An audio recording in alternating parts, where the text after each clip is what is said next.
What up, y'all? Welcome to another episode of The Growth Blueprint. In this episode, we're going to be talking about internal regulation and how that corresponds to living a life where you're in more control over what's going on, which in turn leads to you being able to be more successful with your health and fitness endeavors and becoming the best version of yourself. So,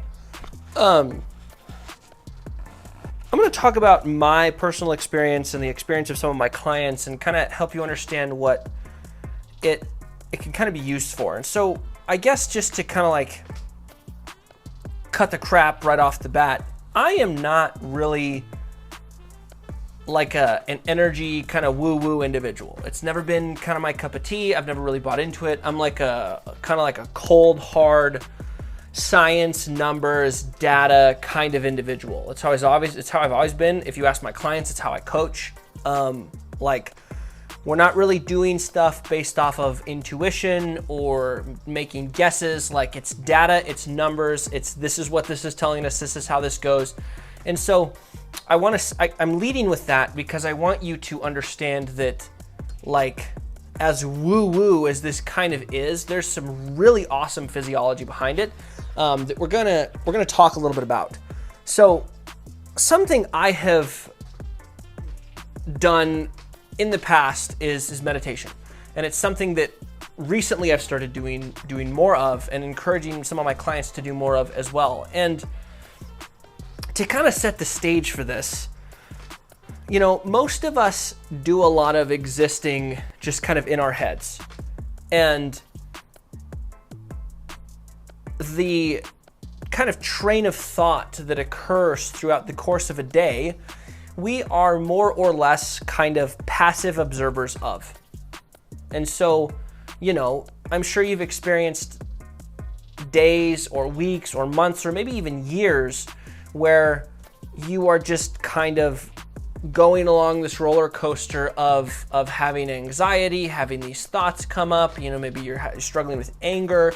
You know, you're kind of mad at the world or mad at your circumstances, or you're fearful of your circumstances, or you're anxious about what's going on, or you're, you know, sad about what's going on. And so you just kind of like have these thoughts that just kind of rumble and roll and rock and kind of, you know, you're kind of just a passive observer of this kind of roller coaster of thoughts and emotions that occurs throughout the days, the weeks, the months, perhaps even the years.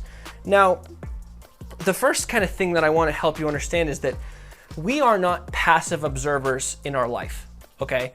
Now, it may feel like we are at some times, but we're not. We are not passive observers. We are actually active participants in our life, but that may not make sense because you may not have felt like an active participant in life in a while. You may feel like a passive observer, a passive participant, just kind of watching stuff happen and just kind of taking things as they come, you know, rolling with the punches, going through the motions, kind of existing and taking each day as it comes. And this isn't to say that you aren't working hard, you aren't trying to make progress in your life. You know, I had a conversation with a client like right before this where, you know, we've lost 20 pounds. She's doing really good. You know, we're working really hard. But last week was kind of an emotional train wreck for her. She had, she said that she had a breakdown almost every day and she cried almost every day. And like the data looked good, but emotionally she was not doing well. And not because she was judging herself about her fitness and health progress. It actually had nothing to do with her health and fitness at all. And instead it was just kind of like the stress, the overwhelm, you know, like just the anxiety, the all of the stuff going on up here, right? That she felt like she had no control over. She felt like she was kind of a passive observer of the internal state of her mind, of her body, of her feelings. Okay, and this is really easy to have happen to us. It happens to all of us all the time, right? Where we are more or less experiencing something and we feel powerless to stop whatever is going on, or powerless to change the internal texture of our existence, of who we are as an individual. And this is where I think that meditation has its greatest strength. because we are not passive observers, we are active participants. And what most of us don't do is build the muscle of control over our internal state. And what most of us do is we actually don't pay attention to that at all, and we just kind of exist. And whatever happens up here kind of happens up here. You know, whatever feelings we're feeling, we just kind of like let it happen. Whatever thoughts we're thinking, we just kind of like let it happen. But we don't have to do that. And this works just like a muscle. This is so difficult to do if you've never done it before. And so, you know, what I'm telling my clients that want to start this, and the way that I started it and what I'm doing currently is for 20 minutes, 20, however this is supposed to look for you, 20 minutes, okay, you just start a timer on your phone, put your phone across the room, sit down, close your eyes, and repeat something positive in your mind over and over again. I like using a Bible verse. I just kind of pick a Bible verse from whatever I read that day, and I sit there and I close my eyes and I will just repeat the Bible verse and I'll breathe, you know.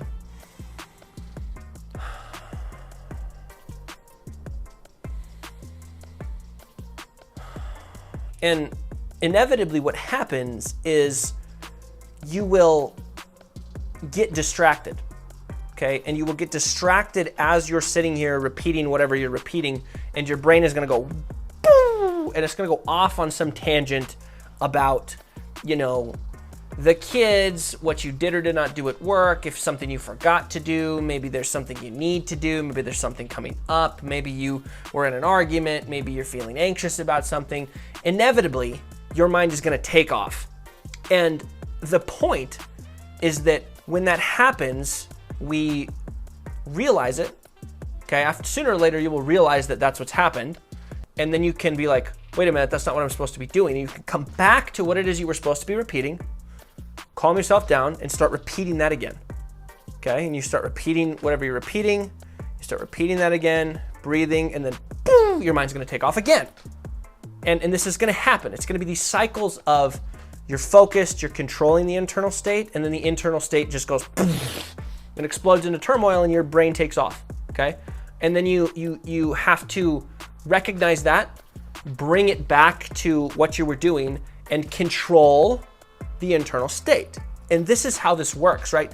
Do you see how we're kind of practicing a couple of things? We're practicing two really big things. And so the first one is we're practicing the realization, the awareness that our brain is going in a direction that we did not authorize, okay? Because that's what happens. Like, our brain will just arbitrarily decide to go in some random direction. And that's one of the things you'll realize as you're meditating. Like, literally nothing will trigger it. It just happens. And there's no rhyme or reason to where it decides to go. It just, and it takes off. Okay, you didn't tell it about it, you weren't thinking about it, right? You were repeating what you were thinking in your head, and then boom, it's gone. And so what you do is you start to realize that your brain does that. And so as you do this day after day, week after week, you're going to get so much better at realizing when you are going off on some tangent in your day-to-day life that you did not authorize, right? You don't have to go on that ride. You don't. And that's why what I mean when I say you do not have to be a passive observer of the random bullshit that your brain decides to do. You can be an active participant and say, you know, I'm not gonna go on that ride with you right now.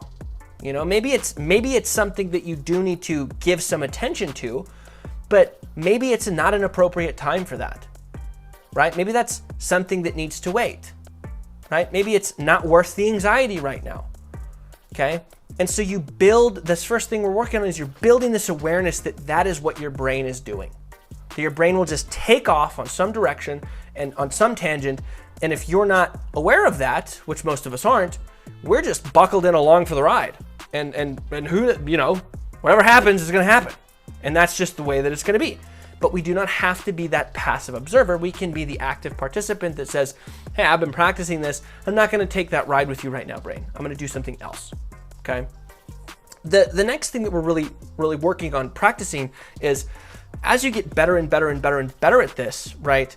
you're going to be able to shut down that internal monologue entirely for a period of time. And so sooner or later, you're going to be able to repeat whatever it is that you're repeating in your brain for the full 20 minutes, okay? And you're gonna be able to do it start to finish without getting interrupted.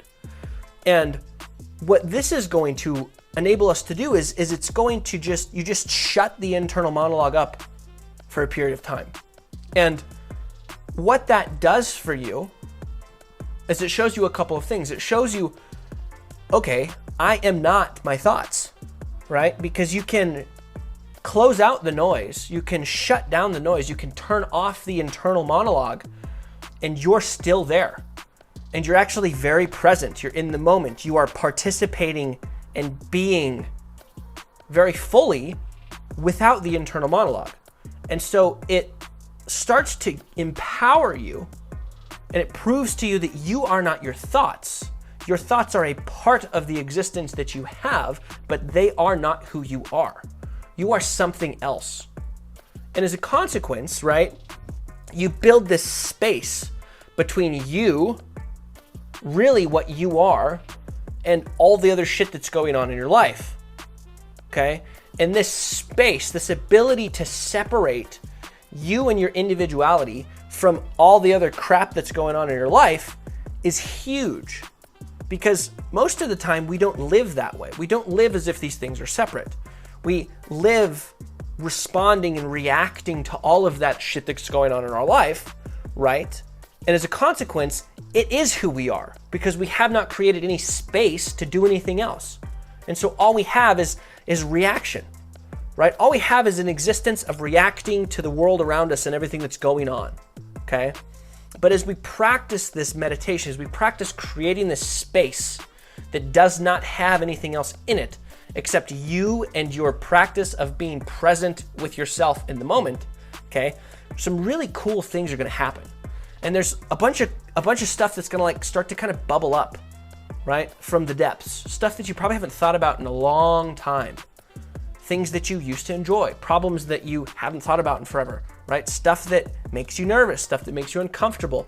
And you're going to learn a lot about yourself. And you're going to almost be able to see and look at your life from a third person perspective. And so what I mean by this is, you know how you're always so good at giving everybody else advice, right? Like their problems seem obvious and the solution seems obvious to you, right? You're like, well, yeah, you should have broke up with that person, or you should have, cut it off with that friend, or that person's not a good influence, or like that kid's not a good friend to your kid. It's like, it's all obvious.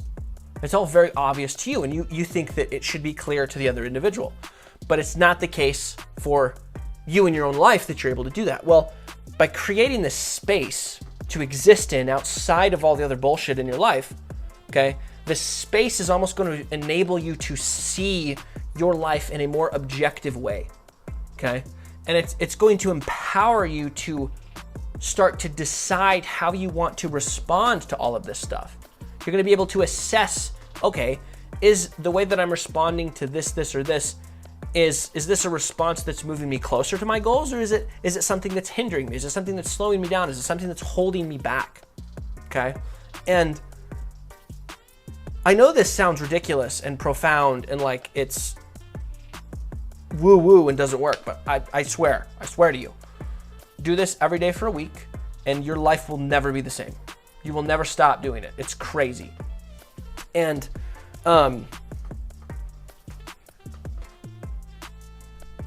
there's a lot of, I guess, reasons why I think that this is the case, okay? As far as the science of it all goes. But we have this thing in our brain called our prefrontal cortex, okay? And it's this part of our brain, okay? This is the part of our brain that makes us special, okay? The rest of our brain, everything else, all the other things that are alive kind of have the same thing. And the further and deeper you go into your brain and like into your brainstem, the more similar everything is across all living things. It's our prefrontal cortex up here on top in the front that makes us special. Now, our prefrontal cortex has the authority to tell all the other parts of our brain and body what to do. If we learn how to make it do so, okay? But what typically happens is most of the time, all of everything is controlled by other areas of our brain. And so if you think about where your prefrontal cortex is, it's up here on the top in the front. And information, right, sensory information, stuff that the way that we interpret the world is flowing into our brain via our spinal cord. So it hits all of these deep brain regions first, these really, really old, ancient parts of our brain. And so all this information is hitting the portions of our brain that are built to react and respond to the world around us, right? Not the part of our brain that can control our responses. And so it must pass through these ancient brain regions that, trigger stress, fight or flight response, like all of these ancient mechanisms before it gets to our prefrontal cortex. And this is why I think this is so difficult for us to do, right? Because we intrinsically, automatically, as a better word, our default mode is to just react, is to live reactively, right? Versus living proactively by making decisions top down. Because most of the time we exist by reacting bottom up, not deciding top down, okay? And by doing this, by practicing this top down control via meditation, we can learn to do more of that top down control and use these big, really cool special parts of our brain that make us the thing that we are, right? We can use that to control more of what our life looks like and our responses and the quality and texture of our internal experience. And all of this, I think, is so important to actually living a good quality of life. I mean, looking at my client that we talked about earlier, she had great numbers. She had great data. She got her workouts in, she hit her macros, she ate her protein. The data looked good, but she had a terrible week, okay? Because the internal state of affairs was not good. And so I encourage you to, if you're on a health and fitness journey, if you're even not on a health and fitness journey, and you just listen to this podcast because you found me for the first time or whatever, I don't know. I really encourage you to practice some form of meditation to build this top-down control so that you can start to master, or at least maybe not even master, but you can start to control your internal state so that you can live a better quality of life, a happier life, a more peaceful life, a life where you feel like you are in control, where you are making decisions, where you are getting closer to becoming the person that you want to be. So there's my blurb on meditation. 20 minutes, eyes closed, some phrase, that's how I do it. Super simple, don't make it complicated. But as always, your time is your most valuable resource. And so if you spent that with me here today, then I greatly appreciate it. I hope that I made it worth your time. And if I did, I would love it if you would rate the show. Give it a 5-star review. That really helps push it out to more people. I want to get this thing out to as many people as possible because I think that we need all the help that we can get. And so if you enjoy the podcast, if you enjoy this episode, click follow, rate the show, share it with somebody that you think could find this valuable. And I greatly appreciate you spending your most valuable resource with me here today. And I will see y'all in the next one.